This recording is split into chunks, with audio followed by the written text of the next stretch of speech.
You will hear a telephone conversation between a customer and a shop assistant. First, you have some time to look at questions 1 to 3.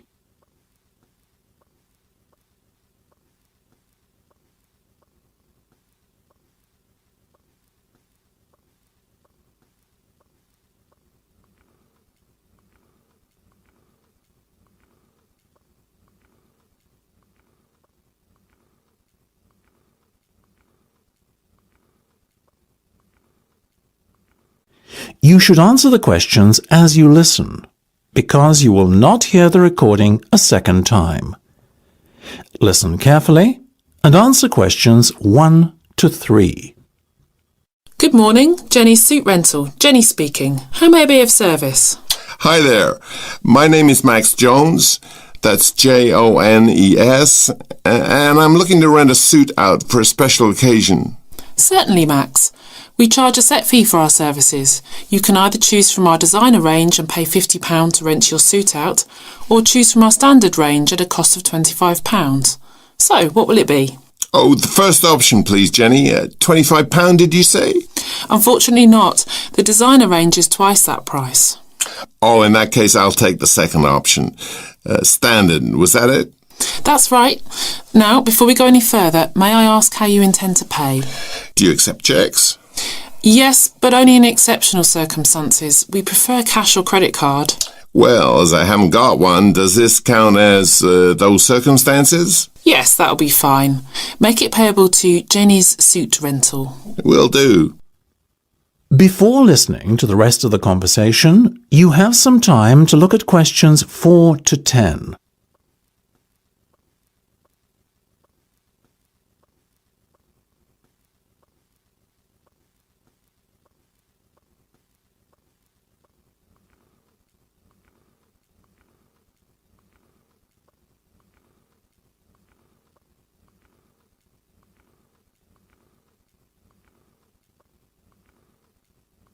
Now listen and answer questions 4 to 10. Now, Max, can I take your measurements, please, and a few details about what sort of suit you have in mind? Certainly. Let's start with the trousers then, shall we? What is your waist size and leg length? I used to be 32 waist, you know, but these days it's more like 36. Too many cream pies. I've been there.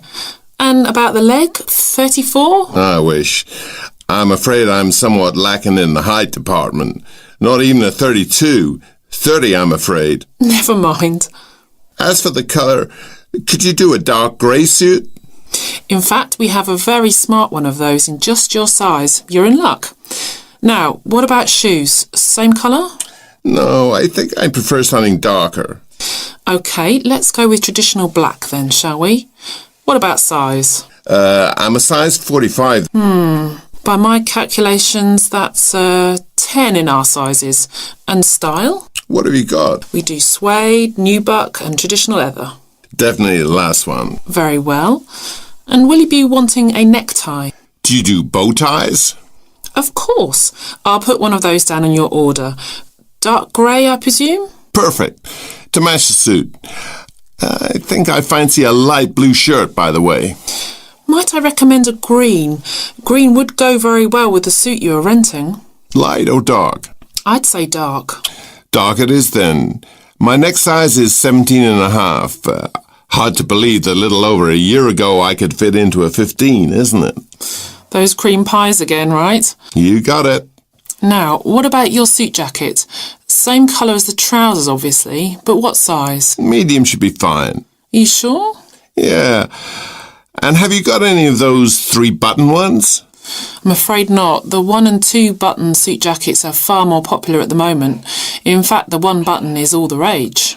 Let's have that one then. No problem. Now. That is the end of part 1. You now have half a minute to check your answers.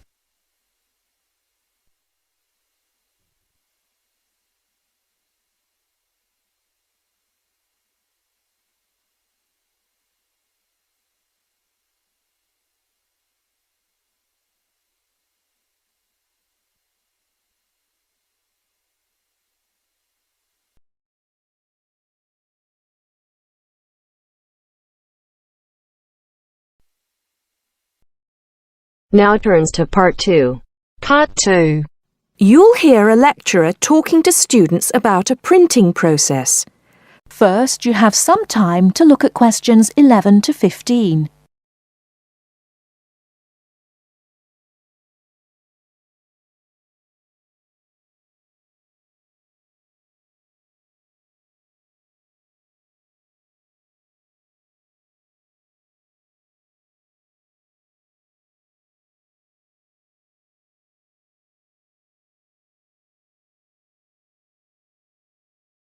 Now, listen carefully and answer questions 11 to 15.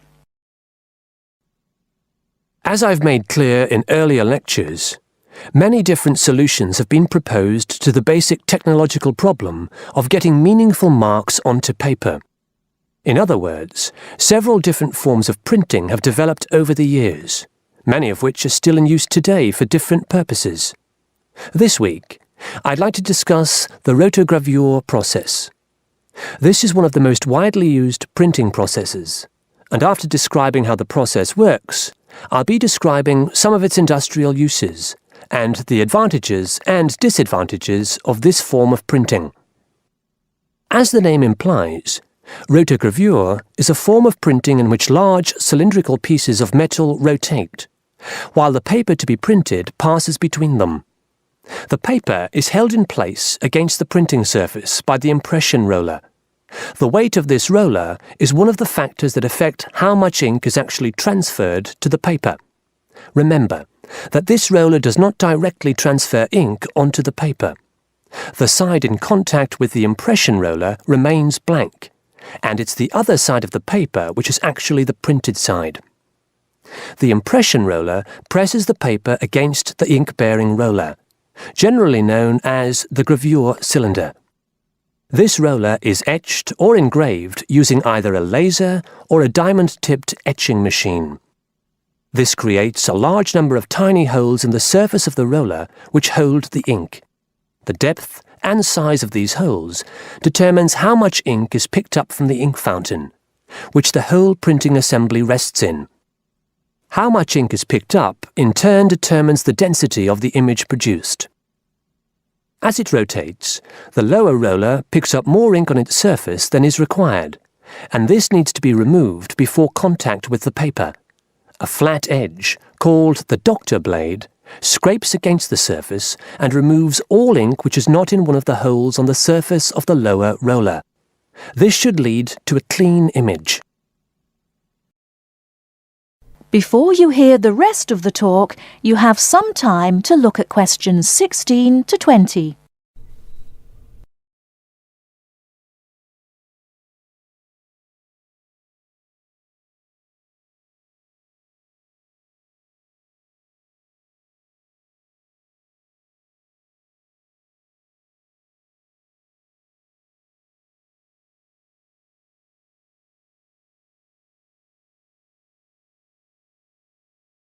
Now listen and answer questions 16 to 20. Now that we understand a little of the mechanics of rotogravure printing, I'd like to look at it in the wider context of the printing industry and discuss the main uses.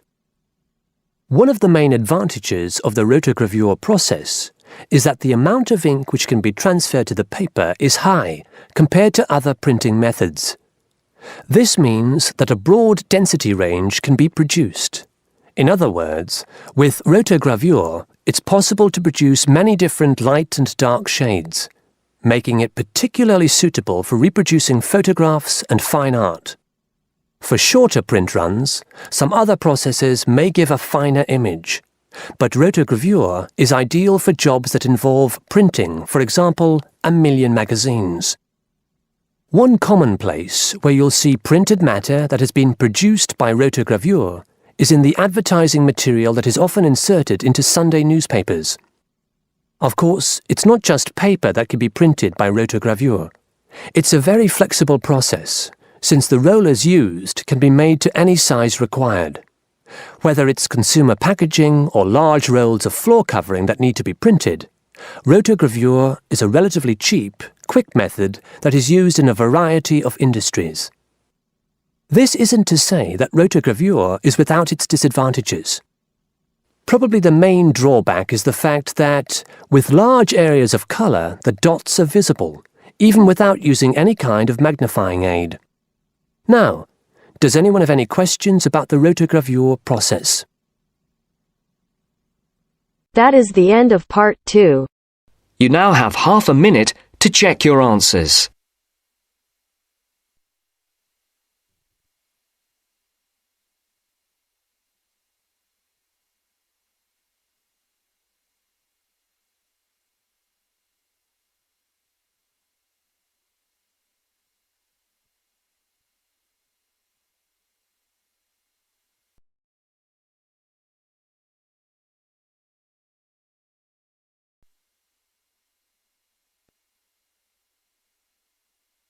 Now turns to part 3.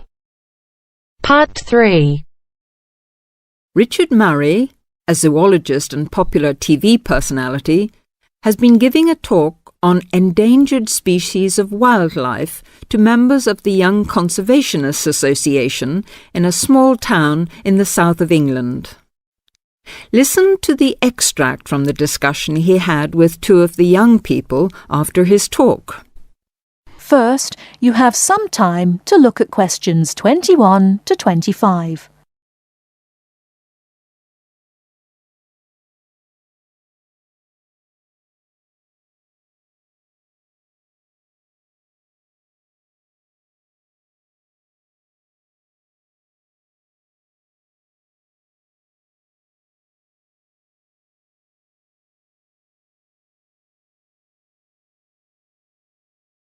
Now, listen carefully and answer questions 21 to 25.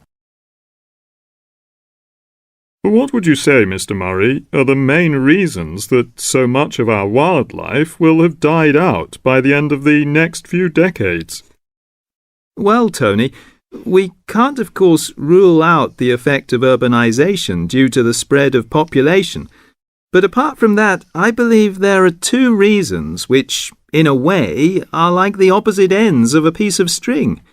If you tie a knot in that piece of string, you end up with a circle, and whichever way you go round, it's going to turn out to be the same.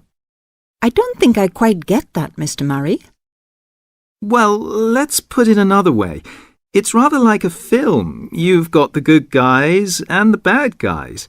They're pulling in opposite directions, but when it comes to the final showdown, it's hard to make out which is which. What are your 2 reasons, Mr. Murray? I call them greed and caring.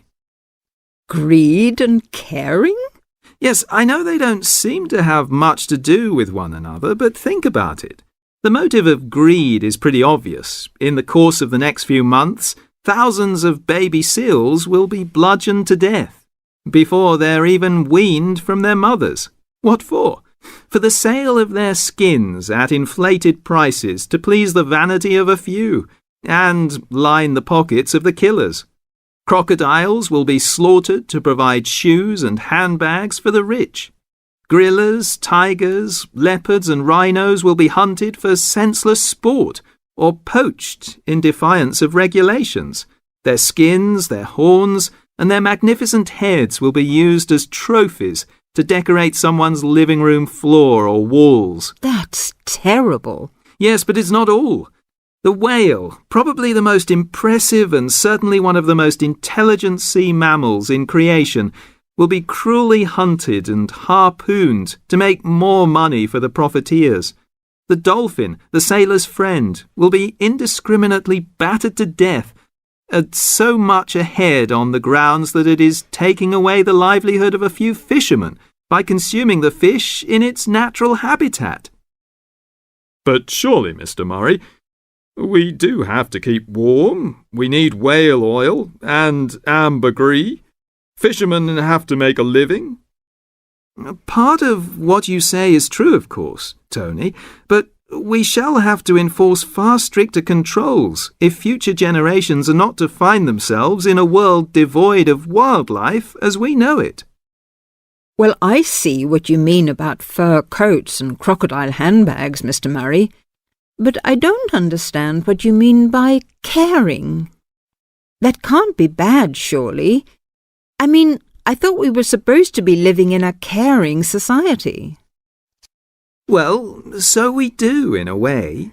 The trouble is, there are so many well-intentioned people who start out with the best possible motives of trying to protect or immunize us from this, that, or the other in the most effective way at the quickest possible rate. But in their enthusiasm, they lose sight of the long-term consequences.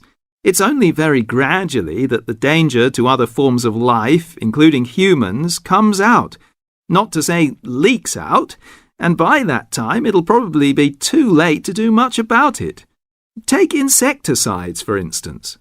But Before you hear the rest of the talk, you have some time to look at questions 26 to 30.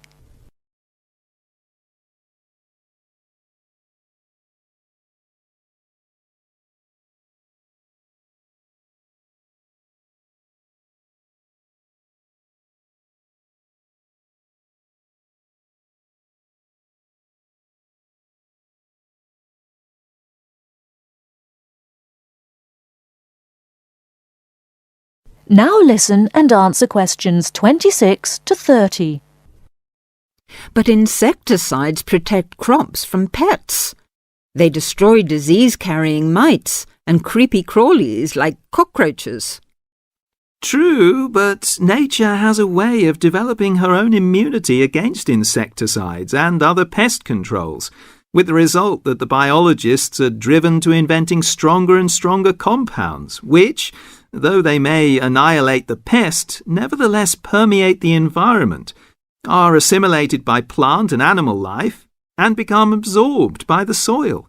Countless innocent creatures, the beaver or the mole, for example, are performing a useful task in the natural control. The alarming prospect is that as these poisons enter the foods we eat, and consequently our own systems, they'll find their way into the body of the pregnant mother and into her milk, offering incalculable risks to the unborn or newly born infant. In spite of all our technological expertise, our time is running out. We're virtually destroying ourselves. That is the end of part 3. You now have half a minute to check your answers.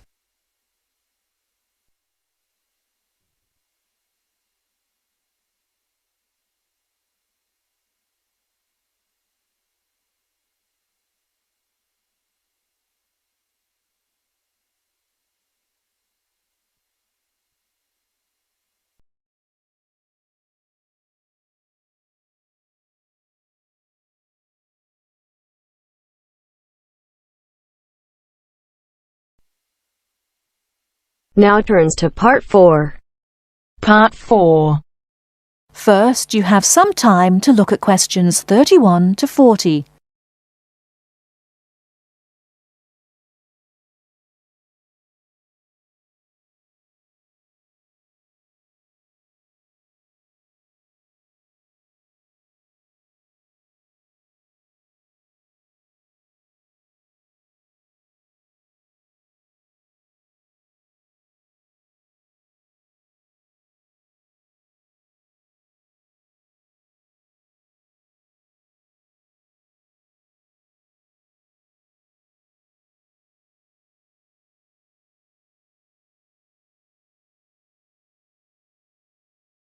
Now listen carefully and answer questions 31 to 40. The word thesaurus comes from Greek and means treasure house. So, to tell us more about Roget's thesaurus is linguist Dr. Cindy Channer. Now then, Cindy, we know Roget classified the English language. Well, the 150th edition has just come out. It sold 32 million copies. Yes, that's right, 32 million. What is it? Roget's thesaurus.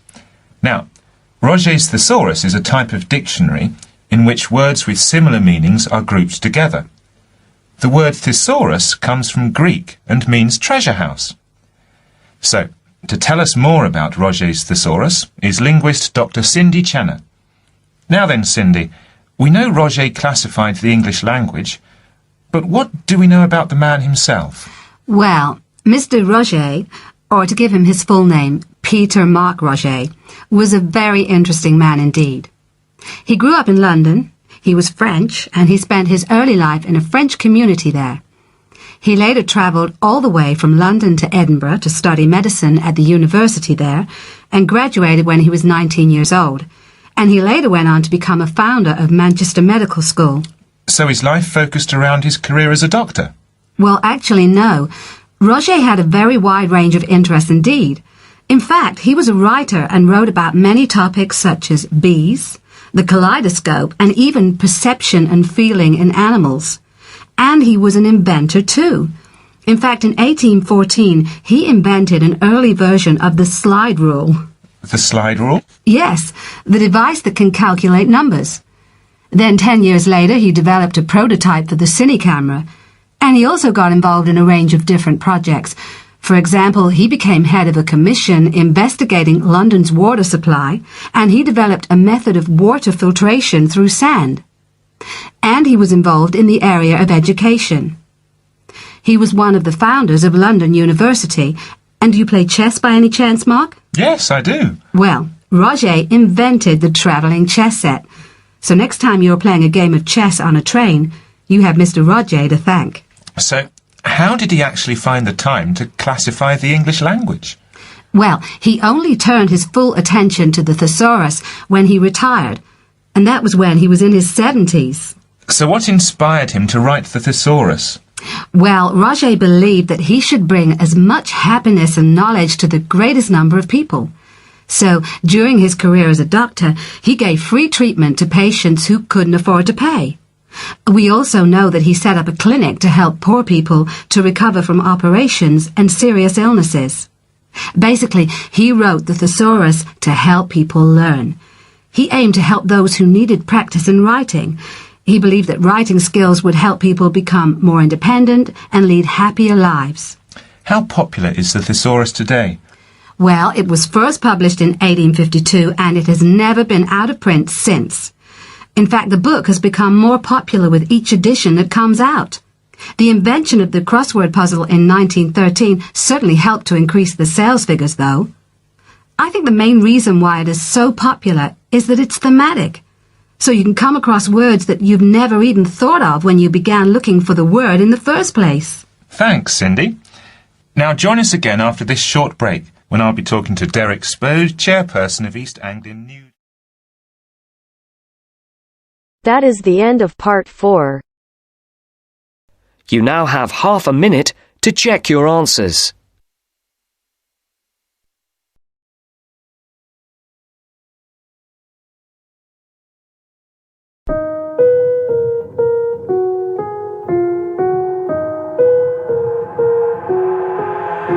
I've got an itch I can't scratch, I'm missing a piece that completes a whole part of me, an open wound scar to see. Everybody come here, gather round, welcome to the freak show, the best in